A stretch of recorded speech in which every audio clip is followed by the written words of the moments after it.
hace unas semanas, concretamente con nuestro compañero de cine, nuestro crítico Miguel Ángel Plana, lo tenemos después, pero ahora damos entrada pues a otro compañero del misterio, Jorge Veguillas. Buenas noches. ¿Qué tal? Buenas noches, compañeros.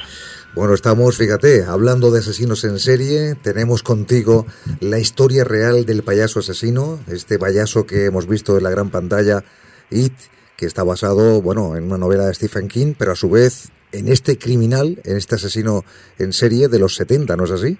Eso es, nunca lo llegó a reconocer Stephen King, aunque se basa bastante, es bastante evidente que hay una relación directa entre ellos. Uh-huh. De hecho, él presumía de ser el payaso de It en la cárcel. Bueno, pues vamos a conocer esa truculenta historia. Obviamente tiene mucho que ver con lo que ya se ha expuesto, se ha comentado por parte de todos los que están aquí en el estudio. Y si te parece bien, empiezas a aportar esos datos y vamos escuchando. Perfecto, vamos a trasladarnos a finales de los 70, ¿vale? Os voy a presentar al payaso Pogo, un payaso que entretenía a los niños durante el día y por la noche los secuestraba, los torturaba, los sodomizaba y básicamente se dedicaba a su vida a matar adolescentes, ¿vale? Les atraía a cambio de relaciones sexuales, de dinero, y después los asesinaba, todo en su casa, que es el pestilente cementerio, ¿vale? Empezó a finales de los 70 y fue detenido y juzgado en el 80. Estamos hablando de más o menos 10 años en el que él mismo se atribuyó 33 muertes. Chavales desde 14 y 13 años hasta el más mayor 21. Todos hombres.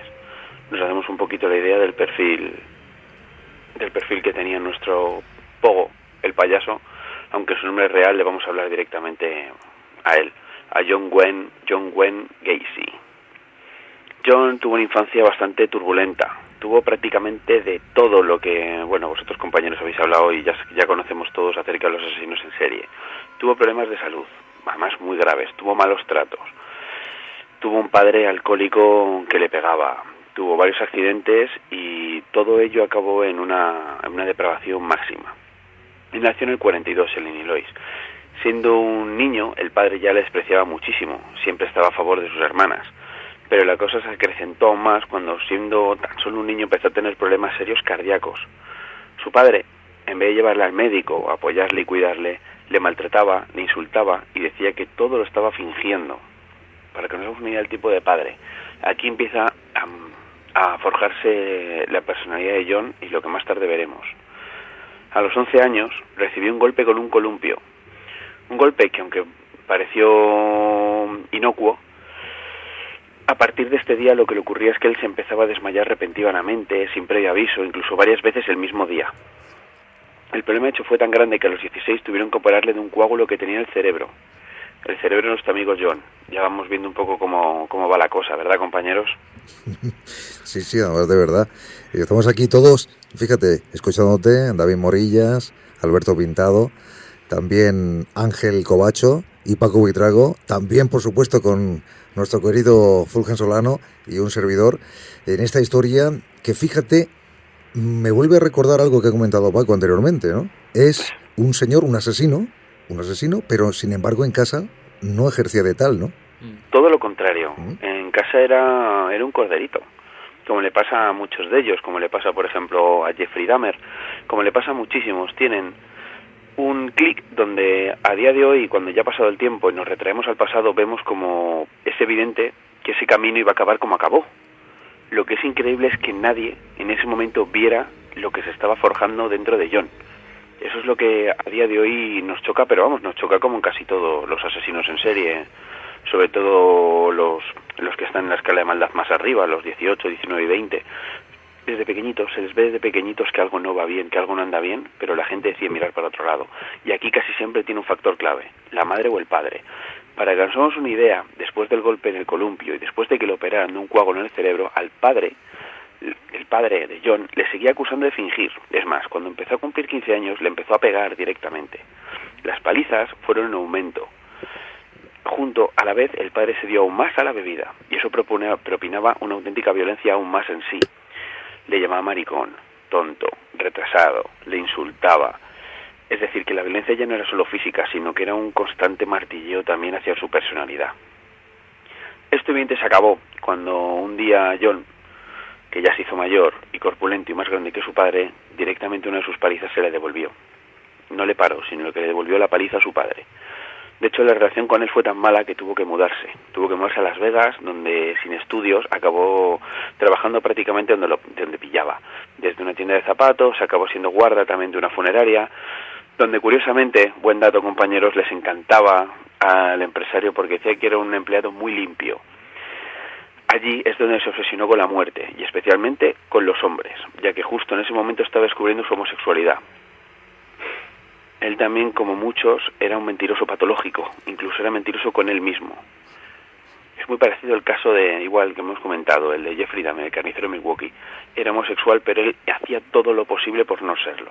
Tanto que hasta en el 64 se casa con su primera esposa, y hija de un magnate bastante bien colocado, que de hecho le coloca directamente en la franquicia de Kentucky Fried Chicken, la famosa del pollo.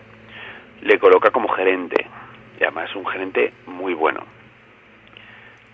El tiempo transcurre hasta que su mujer le deja porque le condenan a 15 años por abusos sexuales.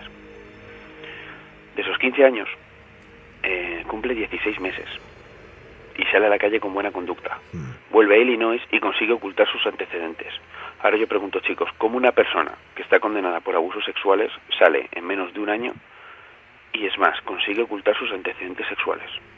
Me parece exagerado, la verdad. Bueno, a ver qué opina, por ejemplo, David. Es extraño, es decir, claro, es una legislación que no conocemos, pero algo raro tiene que haber porque 15 años en el sistema español es materialmente imposible que una persona pueda salir. Eso de que no se conozcan los antecedentes hoy día, en siglo XXI, año 2017, es también materialmente imposible. Pero la jurisprudencia en Estados Unidos, sabes tú que queda muy sujeta al juez que te toque. Y al Estado. Bueno, pero los jueces son bastante soberanos. Los jueces pueden... De hecho, hay sentencias en Estados Unidos que son inexplicables. Hay sentencias de mujeres españolas, por ejemplo, que han intentado traerse a sus hijas y la han acusado de rapto. ¿No? Directamente, y la han condenado más de 10 años en la cárcel. Y sin embargo hay otras sentencias porque a lo mejor tienes mucho dinero y tienes 2 o 3 gabinetes importantes contratados y te gastas un pastizal en defensa y puedes salir absuelto de un caso de asesinato perfectamente. Claro, pero ahí es complicado esto. Habría dos cosas. Uno, el US Code, lo que sería el Código Penal estadounidense, lo que tiene es un catálogo de penas muy excesivamente amplio, no las tiene tan constreñidas como el nuestro, como el Código Penal español. Allí es amplísimo, te puede poner una pena de 2 a 25 años y el juez es el que lo delimita. A eso me refiero, que está todo muy dejado al criterio del juez. Pero una vez que está la pena puesta, la pena hay que cumplirla. Es decir, lo que no tiene mucho sentido, habría que verificar el porqué, pero lo que no tiene mucho sentido es que con una pena, creo que se ha dicho de 15 o 16 años a 16 meses, fíjate. Claro, salga en meses. Eso es tremendamente extraño. Sí, de hecho fue un error, hubo bastantes problemas por eso, porque cuando se descubrió que realmente tenía esta pena, yo espero que, imagino que rodarían cabezas, pero claro, es un escándalo. Hubo un recorte en el tema de, sobre todo, al cambiarse de estado, cambió mucho de Las Vegas a Illinois. Sí, bueno, eso es otra. Claro, cada estado tiene su propia legislación. En que una persona, simplemente cruzando una frontera, conseguía borrar su pasado.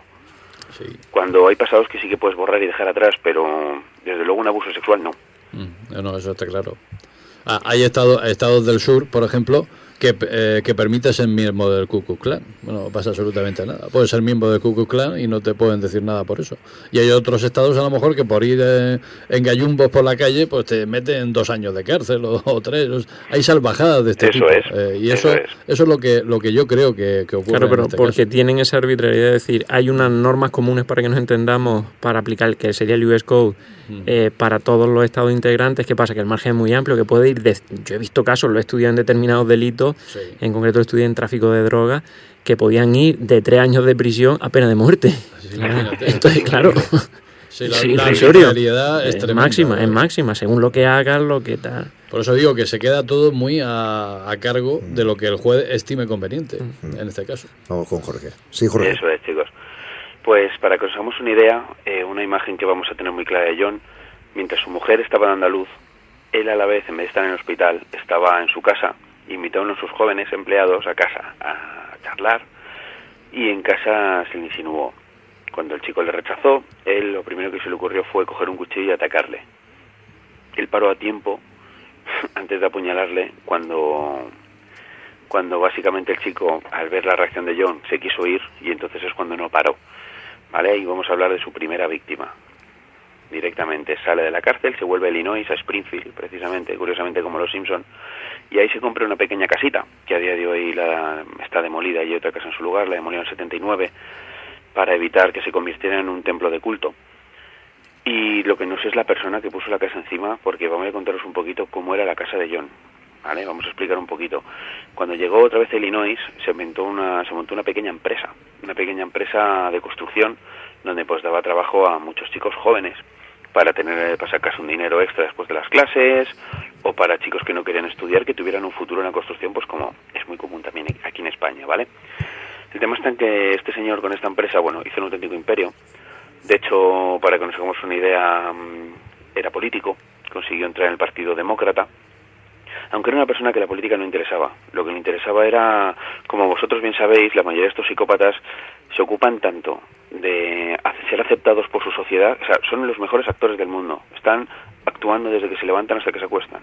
Eran tan sumamente buenos socialmente que tenían mucho tiro entre la gente. O sea, la política era una salida muy fácil y muy cómoda para él, porque fingía en casa, fingía con su mujer, fingía con sus compañeros de trabajo, fingía con absolutamente todo el mundo todo el tiempo. El Partido Demócrata, ¿cómo pudo haber acabado en el Republicano? Simplemente porque fue el que le dio la ocasión. Y aquí es donde empieza esta etapa. Él, para sacar dinero, un poquito para el Partido Demócrata y tal, se disfrazaba de payaso, se inventó una figura que era Pogo, donde se dedicaba básicamente a entretener a los niños. Para el Partido Demócrata iba a fiestas de cumpleaños, iba gratuitamente y cobrando, pero siempre para el Partido Demócrata. Él nunca se llevó un duro siendo Pogo el payaso. Él lo hacía por un motivo muy simple, y es que era una forma muy clara de conocer a chavales. Conocer a chavales, sobre todo más que para conocerlos a ellos, para conocer su entorno. ¿Vale? Estamos hablando de que Illinois, en una ciudad importante, pero los barrios de Illinois son muy parecidos a lo que en España tenemos como pueblos, ¿vale? ¿Qué quiere decir? En un barrio se conoce todo el mundo. Todo el mundo conocía a nuestro querido amigo John. John se disfrazaba, pues un poco para ver qué interacción tienen con los padres, si el chico estaba solo, qué de solo estaba, qué de apartado de los demás, cómo era con sus demás compañeros. Él iba por las presas fáciles, que eran chicos que se iban mal con sus padres, que incluso se escapaban de casa con 16 años, y no es más que se escapaban, se emancipaban de forma forzosa, necesitaban dinero, si hacían algo de lo que se podían arrepentir por vergüenza no le iban a demandar, o sea, buscaba presas fáciles. También estamos hablando de presas fáciles en la década de prácticamente de los 75, 76, ¿vale? Donde evidentemente no había el control que tenemos hoy. Lo que os comentaba, compañeros, básicamente lo que hacía era, les atraía, sobre todo utilizaba mucho su empresa también, los conocía como payaso, y luego cuando decía, ay chico, que tienes problemas, pásate mañana por mi casa a ver si te encuentro algo de trabajo. Él lo que hacía en su casa era básicamente, primero intentar tener una relación íntima voluntaria. Era muy raro el chaval que accedía, entonces cuando no accedía se convertía en un auténtico monstruo. Cuando hablamos de monstruo hablamos de una persona que no te mataba. Lo que más le preocupaba era una persona que era homosexual, y que además de ser homosexual tenía un problema. De hecho, solo tuvo una hija, y prácticamente, según dice él, fue la única relación sexual que tuvo con una mujer, porque tenía muchísimos problemas de erección. En cambio, cuando pasaba a sodomizar y a torturar a adolescentes, era una sensación nueva para él, una sensación nueva que es la peor de las drogas. Ahí tenemos el inicio de los asesinatos de John, que además lo hizo con total impunidad. Básicamente los atraía, los bajaba al sótano, los ataba, los torturaba durante días, los sodomizaba, hacía auténticas bestialidades. Una cosa que le gustaba mucho, por ejemplo, era verlos sangrar, luego les cosía la herida y al día siguiente volvía a rajarles otra vez en el mismo sitio. Para que os hagáis una idea, compañeros. Madre mía. Sí. Así, ese tipo de comportamientos. Sí. Uno a uno, uno tras otro. El total de asesinatos fue 33. 33. 33. 33 estamos hablando menos de una década. Son una barbaridad. 1 cada 3 meses, más o menos. Vaya con el payaso, ¿eh? Sí, si queréis, mira, voy a haceros un poquito así por encima, ¿vale? Mira, tenemos... En el 76 simplemente tenemos 1, 2, 3, 4, 5 víctimas, 6, 7, 8, 9, 10 víctimas solo en el 76. Estamos hablando de fechas de mata a Darrell Sampson el 6 de abril y el 14 de mayo está matando a Randall. O sea, estamos hablando de un mes, ¿vale? O sea, estamos entrando en un bucle. El tema está que es que este bucle duró 4 o 5 años, básicamente. Por eso tenemos la cantidad de víctimas que encontramos. Lo más curioso de este caso fue que la policía, como muchas veces ha ocurrido, y vosotros bien lo sabéis, chicos, ni siquiera sabía que tenía un asesino en serie entre manos. Porque la mayoría de estos chicos, como no los buscaba nadie, directamente desaparecían. Bueno, tú dices, Jorge, tú dices en un mes, pero seguramente este hombre tendría muchas ganas de matar en ese periodo de un mes, ¿no? Claro, simplemente, pero no lo hizo. Mira, del 24 de octubre mata a Kenneth Parker y el 26 de octubre mata a William Bundy. Claro. Sí, seguramente vale, 2 días. No tuvo la oportunidad claro. de matar más, porque no. yo creo que porque tardó en acostarse, levantarse, claro. Seguir haciendo su vida, y a lo mejor el 25 tenía un evento importante. Claro. Simplemente por eso no lo mató el 25 y lo mató el 26. Claro, por eso digo que seguramente no lo mató antes porque no tuvo oportunidad, pero vamos. Eso es, pero que nos lo encontramos muy repetidamente. En el 78 mata a un chico de 19 años el 4 de noviembre y el 24 de noviembre mata a otro. Pero es que del 24 de noviembre al 12 de diciembre que mata a otro. O sea, es una auténtica bestialidad, ¿vale? El tema es que hacía con los cadáveres. Evidentemente tenía un problema con la hora de deshacerse de los cadáveres. Estamos hablando de alguien que lo que quería era deshacerse de ellos, no poseerlos. Entonces, bueno, el mito que casi siempre se suele cumplir de que guardan ciertas cosas de sus víctimas para recordar el hecho en sí, él no era así. Él, de hecho, es un asesino en serie bastante atípico. Simplemente se llevaba el momento y ya está. Y lo único que pensaba era deshacerse del cadáver para llegar al siguiente. ¿Qué hacía con los cadáveres? Los enterraba en su sótano. Para que nos hagamos una idea, Javier tenía enterrados en su sótano cuando lo detuvieron 28 personas. 28. En su sótano. 28 personas. Había tantísimo olor que, bueno, los vecinos se le quejaban por cómo olía su casa, su mujer igual, y él lo que achacaba a este olor era que había una tubería que se había roto del desagüe del ayuntamiento, que tenía que ir al ayuntamiento a reclamar, pero evidentemente esa visita al ayuntamiento siempre le iba posponiendo, porque él sabía lo que olía en el sótano, y era 28 chicos muertos, ¿vale? Los otros 5 que faltaban, básicamente se prevé que por espacio los tiró a un río, al río de Illinois, y los tiró a un río porque seguramente no le cabían más debajo de su casa. La cosa es que luego su casa la demolieron en el 79 y en el 82 levantaron otra. ¿Quién compraría esa propiedad? Madre mía. No sé si la compraríais vosotros. Yo creo que no. Yo creo que Javier... Sí, voy corriendo, ¿no? Es complicado. Lo más curioso es que como casi todos los asesinos en serie, al final lo atrapan por una auténtica tontería. Ya se vuelve tranquilo, se vuelve fuerte. Uno de los chicos, después de tener relaciones sexuales con él, en vez de matarlo, como estaba muy cansado después de tener sexo con él, en vez de matarlo, decidió pagarle para que se callara. El tema está que este chico no se calló, fue a la policía. La policía fue directamente a hablar con él, y el policía, cuando vio, detrás de la puerta, cuando abrió la puerta y vio qué personaje era el que había sido denunciado por este chico, en vez de entrarle al trapo fuerte, decidió darle un poco de tregua. Claro, estamos hablando de John, que es un personaje notorio en la comunidad, un político de éxito, era una persona importante, un empresario de éxito, o sea, estamos hablando de una persona muy importante en su sociedad. El policía sabía con quién trataba, entonces, en vez de entrarle al trapo, decirle lo que había pasado, tal y cual, lo que hizo fue darle cita para al día siguiente que fuera John a la comisaría para charlar un poquito con él. No le había dicho que le habían demandado ni nada por el estilo. Pues John se volvió tan sumamente seguro de sí mismo que, como no le apetecía ir a hablar con el policía, directamente a las 2 horas le llamó y le dijo que es que mañana no iba a poder porque tenía mucho lío en el trabajo y no se encontraba muy bien. Una excusa barata. En cuanto dio la excusa, el policía se puso a investigar, porque claro, ya no solo es la denuncia del chico, sino es la actitud tan pasiva de Gacy. Cuando se puso a investigar, encontró, por fin, los famosos antecedentes de 15 años. Entonces el policía, como sabía lo que tenía, al Gacy decir que no a una visita formal a la comisaría, directamente pudo pedir una orden.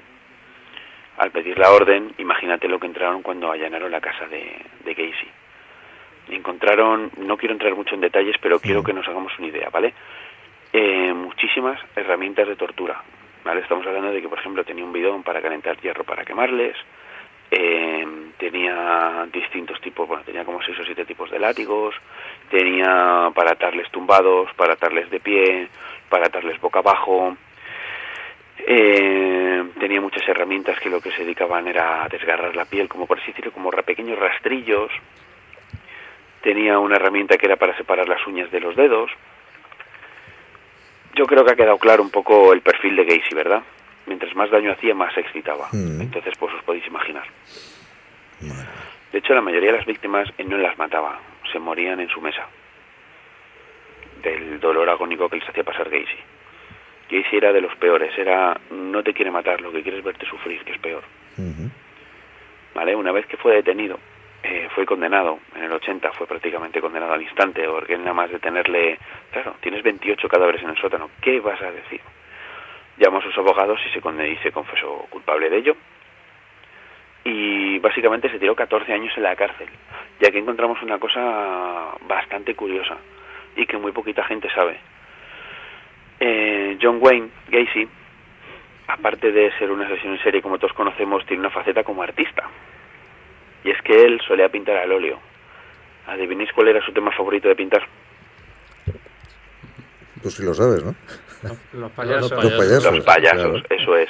Dibujaba muchísimo al payaso de It.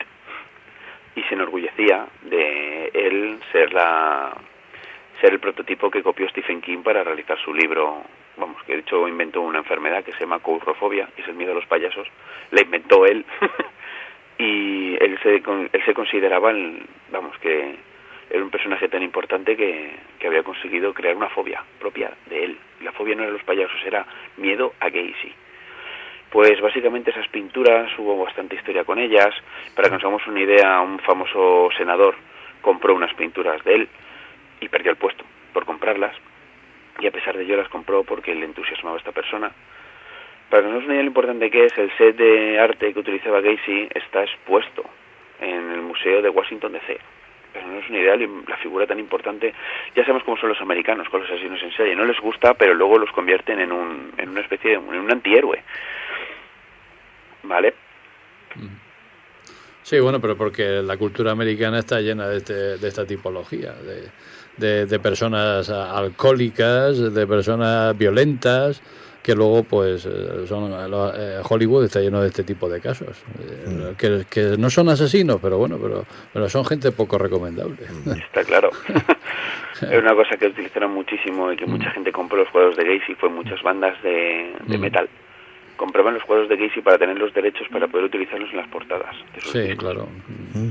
Vale, de hecho un cineasta también muy famoso que se llama John Waters posee un cuadro de Gacy que lo tiene colgado en la habitación de huésped de su casa, según él, para que las visitas no se queden demasiado tiempo. John Waters, que bueno, que eso es. Hay que reconocer que el cine de John Waters es para echarle está muy claro. Aparte. Y además llegaron a alcanzar, si mal no me equivoco, la máscara creo que se vendió por 3 millones de euros. O sea, y te digo que talento artístico tenía poco, ¿eh? Sí. Era por la figura que es. Es que luego hay también... Dime, perdona. Hay también un tema económico que rodea a los asesinos en serie, no solo por lo que pueden producir, lo que acabas de comentar de los cuadros, el valor que pudieran tener de futuro tal y cual, es que incluso los propios asesinos en serie, cuando están en prisión, ven temas económicos de venta de derechos por temas de libros, por temas de películas, tal y cual. Sí. John Wayne Gacy murió rico en la cárcel. Murió rico por lo que valían sus cuadros. Porque estos cuadros no los vendía solo cuando murió, que también. Es que los vendía con vida. Él los pintaba, salían de la cárcel y la gente los compraba. Que es que me parece totalmente alucinante cómo una persona se gasta 3 millones de euros en un cuadro de una persona que mató. Como lo decía antes David, que hay gente que se convierte como fan, ¿no?, del asesino. Bueno, pero de todas formas es que la violencia en Estados Unidos, vamos, eso es tremendo. Cualquiera se puede comprar una AK-47, pero así en un supermercado o en una tienda estas de ferreterías y tal, te venden unas armas que te quedas muerto, ¿no? Hay precisamente un reportaje de Documentos TV sobre las armas en Estados Unidos y es realmente espeluznante, ¿no? De cómo se puede conseguir un arma y de la forma tan fácil que se puede conseguir. Y de hecho, los francotiradores estos que se ponen a pegar tiros en un centro comercial y de aquella manera, pues también son asesinos en serie, al fin y al cabo. Sí, de hecho, el mejor ejemplo lo tenemos con Charles Whitman. Claro. Es un ejemplo muy claro. Charles Whitman, pero vamos, que sí, la verdad es que hay un montón. Bueno, es que la sociedad americana está llena de contradicciones en este caso. Pero de que te quiero comentar también, David, me parece. No, era el tema del uso de las pistolas, de la legalización de las armas y demás. Eso es un comportamiento que está completamente interiorizado y completamente normal en la mayoría de estados que lo conforman. Claro, luego suceden, por lo que podemos ver en los medios de comunicación, porque hoy estamos hablando de asesinos en serie, pero está el tema de los pistoleros escolares, que sería otro tema para hablar de qué puede llevar a un niño a entrar, como se han visto, y recientemente a nosotros nos pidieron en México, en fin, que hiciéramos una valoración, un estudio de un caso de un niño que entra de pronto a un aula con otros críos que tendrían que eran 6 años, 7 años, y empieza a dispararle al resto de niños, y al final se suicida el chiquillo. Pero es que todo esto es una contradicción, porque al final, en este lugar, como dice Paco, cualquiera puede comprar un arma, y sin embargo, es donde más asesinos en serie hay. Claro. Pero hay más asesinos en serie precisamente también porque la sociedad por sí ya es violenta. Es muy violenta. Entonces, es violenta y las armas no es un objetivo, es una consecuencia por una sociedad violenta. Claro. Igual que haya tantos asesinos en serie, es una consecuencia de una sociedad violenta. De hecho, la mayoría de los asesinos en serie no son solo estadounidenses, son todos los países que tienen descendencia sajona. Hay muchísimos asesinos en serie, por ejemplo, en Australia. Hay muchísimos. Sí, de pero hecho, un día, si quieres, hablaremos de Iván cuantificación... Milat, que para mí es mi preferido. Y es uno de los más famosos. Aquí no, evidentemente, porque tú cuentas que estamos muy lejos de Australia, pero en lo que viene siendo el hemisferio sur, es una auténtica leyenda. Sí, pero... Iván Milat. Sí, la verdad que sí. Lo que tú comentas es así, es cierto, pero es que además la sociedad americana, fíjate que la última manifestación que hicieron pro Donald Trump animaban a que hubiera una guerra, porque decían que Estados Unidos necesitaban guerras. Claro. Que esto de que estuviéramos aquí en paz, esto que narices es. Hay que meterse en otra cruzada, en otra guerra que dé nueva esperanza a los americanos. Y están en esa tesitura y por eso está Trump donde está, que es otro asesino en serie claramente, ¿no? Porque este señor, si se le dejara actuar a su libre albedrío, probablemente se cargaría a todos los inmigrantes que funcionan, ¿no? Claro, que si cada uno actuara a su libre albedrío... Pero este señor... en otra pegatina, en la no sé hasta pegatina qué punto este sociópata, señor... mejor dicho. No sé hasta qué punto este señor no ha matado a alguien en su vida, ¿eh? Seguro que sí. Hay un dato que sí quería yo comentarlo, que es, estamos hablando de los asesinos en serie que hay en Estados Unidos. Los datos aquí son muy clarificadores. El 68%, según los últimos estudios que hay, de los asesinos en serie en el mundo están concentrados en Estados Unidos. Es una barbaridad. Hay algo... No se sabe lo que es. Se hablaba antes del sueño americano, de el tema del el ver que no pueden alcanzar las metas que la sociedad, la familia deposita en ellos, que eso lleva a un quiebro de este proceso. Eso creo que no tiene mucho sentido. Yo ahí volvería más al tema ambiental. Yo al tema genético. Yo he oído mucho la teoría de que, claro, cuando llegaron... Y ya Jorge ya casi a modo de titular, por favor. Sí, perdona, nada, simplemente cuando hicieron la conquista de América, la gente que viajaba en los barcos no eran patriotas, eran esclavos, eran asesinos, eran ladrones, eran la gente que no quería viajar. La gente no quería irse de Inglaterra, iban los que no tenían otra opción, porque la mayoría huían de la justicia, precisamente a Estados Unidos. Vida con violencia, hijo con violencia, nieto con violencia, 300 años y sigue la violencia. Bueno, quería comentar ahora, pero vamos, si brevemente, aunque seguimos un poquito nosotros después, pero bueno. Sí, simplemente al hilo de lo que ha comentado el compañero, que muchos asesinos en serie le da por la pintura, también hay otros que le da por la música. Hay también un caso muy famoso que murió no hace mucho, el de Ian Brady, que era un asesino en serie que actuaba con una mujer, que escribió un libro sobre asesinos en serie. Algo muy relevante, que un asesino en serie hable de asesinos en serie. Sí. Y también el tema de América, resulta también muy llamativo como hay empresas que también se utilizan la figura del asesino en serie para vender. Sin ir más lejos, Jeffrey Dahmer utilizaba mucho... Es que no quiero adentrarme en Jeffrey Dahmer porque nos podemos tirar horas y horas, pero simplemente él actuaba con un taladro. Hubo una compañía americana que para promocionar los taladros ponía la imagen de Jeffrey Dahmer diciendo que era el mejor taladro que había en el mercado. ¡Qué grande! Vale. Es que llega un punto que... Sí, esto ya es desorbitante, total. Muy bien. Jorge, pues muchísimas gracias. La verdad que es un tema que dentro de la sección venía muy, muy acorde, sobre todo porque estamos hablando de asesinos en serie y concretamente John Wayne Gacy. La verdad que bueno, es uno de los que hoy hemos destacado. Seguiremos destacando muchos más porque también seguirán, si no pasa nada, viniendo Alberto y si es posible también David, y por supuesto contigo, Jorge. Nada, muchas gracias y nos oímos pronto. Claro que sí. Buenas noches, un abrazo. Adiós, buenas noches, chicos. Hasta luego. Bueno, pues vamos a seguir una pincelada prácticamente ya casi de todos, porque tenemos que cambiar de sección, que es la parte ya final del programa. Bueno, han quedado más preguntas. Hay preguntas ahí de oyentes muy interesantes que, repito, si os parece bien en otra ocasión podemos volver a retomar, ya no de forma generalizada lo que es asesinos en serie, pero sí quizás focalizando la atención, como hoy hemos hecho con Jorge Veguillas, concretamente con este asesino, ¿no? Si os parece bien. Sí, porque hay asesinos en serie, no solo John Wayne Gacy, que quizás por el tema de la película de It es muy recurrente, muy famoso. Hay otros asesinos en serie que no tienen tanto nombre, pero que cuando lees lo que hicieron, pues también son muy, muy potentes, digamos. Uh-huh. Y sobre todo, no hay por qué centrarse en casos estadounidenses. En España también tenemos asesinos en serie y muy recientes. Como la vampiresa de Barcelona, que es un claro ejemplo. El más reciente, Joan Vila, geriátrico de Olot, que mataba solo a personas mayores de edad, o sea, de muy avanzada edad.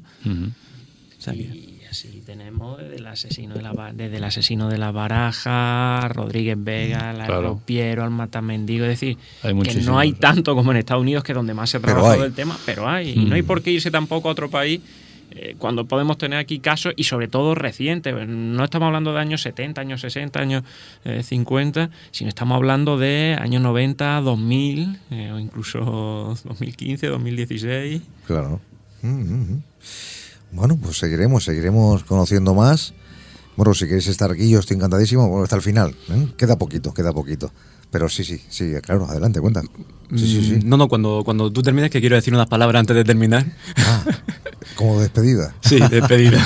Es poner el lazo, ¿no? Sí. Del regalo, Estoy viendo que os miráis, por eso estoy un poco yo con dudas. Una serie de miradas, pero claro, es que son tantos los debates y las cuestiones que surgen. Yo me imagino que están entrando llamadas y están entrando preguntas sin parar, ¿no?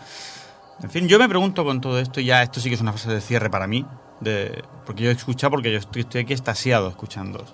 ¿Hasta qué punto no estamos ante un proceso de cierta patologización excesiva del mal? O sea, ¿hasta qué punto nos ha influido toda la visión optimista antropológica desde Rousseau para acá, como aquella película de Manolo Summers, ¿no? Todo el mundo es bueno. Sí. ¿Hasta qué punto hemos creído esto, que parece que cuando observamos una muestra de mal, lógicamente asesinos en serie está muy en un extremo, el mal admite una gradación, pero buscamos causas, ¿no? Como si tuviera que haber un factor predisponente, como si tuviéramos que encontrar una causa genética, biológica. ¿Por qué nos negamos a aceptar que el mal, en sus diversos grados, combinado con otros factores, forma parte de lo humano? Creo que eso nos ayudaría a entender muchas cosas y por supuesto, no dejar impune ningún delito. No se trata sino entendernos más y entender más todo lo humano, que no nos puede ser ajeno, tampoco el mal. No, pero si es que lo natural es hacer el mal. La tendencia, desde luego... La tendencia, siempre tenemos que estar luchando para no hacerlo, pero lo natural es hacer las cosas mal, porque es el camino tal vez más fácil, lo más sencillo. Entonces tenemos siempre que estar luchando para no... Voy a dejar un comentario, no sé si demasiado macabro, demasiado truculento, no lo sé. Claro, muchos me van a decir, Javier, ¿qué dices? Pero fijaros, como estos asesinos en serie van siempre de la forma como actúan, ¿no? Muy sigilosos, es decir, no nadie se percata prácticamente, no dejan una prueba, algo, ¿no?, que los pueda delatar. ¿Os imagináis por un momento que después de tantos años emitiendo Otros Mundos, ha pasado algún asesino en serie y se ha sentado en esta mesa o en otras mesas de Otros Mundos? Das por hecho que ha pasado, se ha sentado. ¿Quién te dice que no ha estado sentado estos 22 años en la mesa? Claro. Sí. Y que no está ahora. Por eso digo. No, Claro. obviamente no está ceñido ahora, a este momento, ¿eh? No, de todas formas, ¿Quién sabe? yo voy a decir una cosa. ¿Quién en su vida no ha imaginado matar a alguien? Eso es una buena pregunta. No todo el mundo contestaría con sinceridad, pero seguramente en vuestro foro interno sabéis que es verdad. Pues voy a deciros una cosa, un dato, a lo que dice Paco. Muchas veces he oído decir a gente que si alguien le hace algo a un hijo, una hija, lo mata de inmediato. Pues fijaros que para mí es tan complicado eso que yo no sé si llegado el momento yo sería capaz de hacerlo. Lo veo tan lejano en mi mente el matar a alguien que incluso en ese momento yo creo que no sería ni capaz. Pero hay que verse... A pesar del dolor, claro. Sí. Hay que verse, porque uno se puede teorizar mucho, pero hay que verse en la situación, en el momento, la posibilidad y el daño. Porque uno no sabe nunca cómo va a reaccionar ante determinado estímulo. Entonces, eso es lo que hace que todo el tema de la criminología, la investigación de delitos del ser humano sea impredecible. Porque tú puedes hacer un estudio y decir, bueno, yo sé que de 10.000 personas voy a tener un 0,03% de asesino en serie. Y eso será real. Pero ahora, ¿qué sujeto en concreto va a desarrollar? Materialmente imposible de determinar. Sí, bueno, la mente es uno de las últimas fronteras que le queda por descubrir al ser humano, además del universo. Pero la mente todavía es más desconocida que el universo. ¿Por qué? Porque hay muchos procesos mentales que aún no sabemos por qué se producen. No sabemos, pero muchísimas cosas. Hay zonas de la mente que no se sabe bien a ciencia cierta cómo funcionan, cómo representan, cómo proyectan, cómo hacen esa función y sobre todo cómo cambian a las personas. Lo vamos a dejar ahí, aunque seguís con nosotros hasta el final, pero bueno, aquí ya saben los oyentes que hemos tenido pues una tertulia hablando, en este caso, de asesinos en serie, aunque también Jorge Veguillas nos ha abierto esa puerta hacia ese asesino en serie que hoy es protagonista o ha sido también como es ese payaso It, ¿no? Historia real del payaso asesino. Pero quiero agradecer sobremanera a Alberto Pintado, también a David Morillas, a Ángel Covacho. Yo creo que hemos disfrutado muchísimo nosotros esta noche, tanto Paco como el servidor, y seguramente muchísimo también los oyentes, porque no hablamos tanto de asesinos en serie, no, sino de distrito criminal, y creo que a partir de ahora va a cobrar más protagonismo esta sección, porque sé que vosotros vais a hacer posible que esta sección, bueno, de una forma resurja, ¿no? Y esté ahí tanto como otras, ¿no? Creo que el placer ha sido nuestro, la verdad que hemos pasado un rato muy, muy bueno. Y estamos a vuestra disposición para lo que queráis, los oyentes que sé que te han escrito, que tienen ahí preguntas, claro. Cuando quieras resolvemos lo que sepamos resolver y podamos resolver. Claro que sí.